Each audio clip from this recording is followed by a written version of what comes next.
Hello everybody, welcome back to HardReset.Info channel. In today's video, I'll show you how to fix headphones not detected on your Samsung Galaxy Z Flip 7.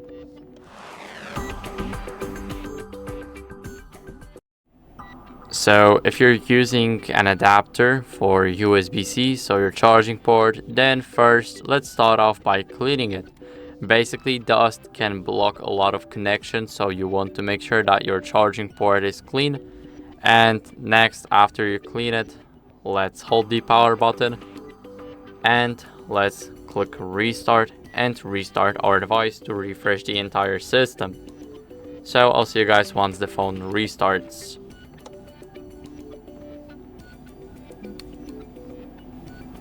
Now, after the phone restart, what you guys need to make sure of is that you're using either a certified adapter or that is the high quality one. If you're using a cheap quality adapter, then it also might be the issue.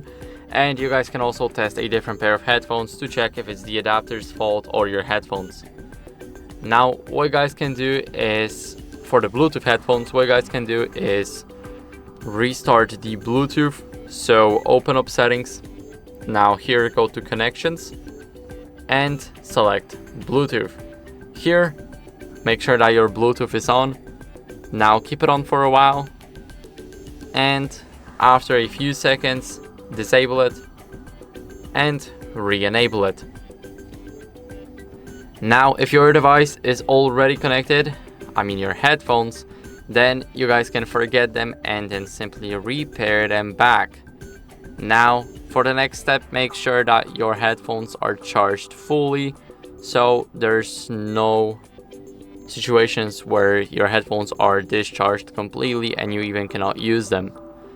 So now what you guys can do is avoid Wi-Fi or device interference. So that means another device may be connected to them, and that's why yours is not connecting to it or it's not even detecting them. And what you guys can do is reset the network and the Bluetooth settings. So go to settings now.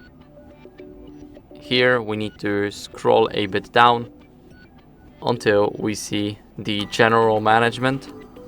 Now let's click on reset, and here let's scroll down and reset Wi-Fi and Bluetooth settings, and then reset mobile network settings. You guys can basically reset all settings all at once, and basically you will lose everything except the personal data. So for example, you guys will lose every single setting that you changed on the phone. You guys will lose, for example, every device connected, every Wi-Fi network connected, and that's basically it. If there are still some issues, then I would recommend visiting the service center for a checkup. And I hope this video helped you. If it did, then leave a like, sub, and a comment, and I'll see you in the next one.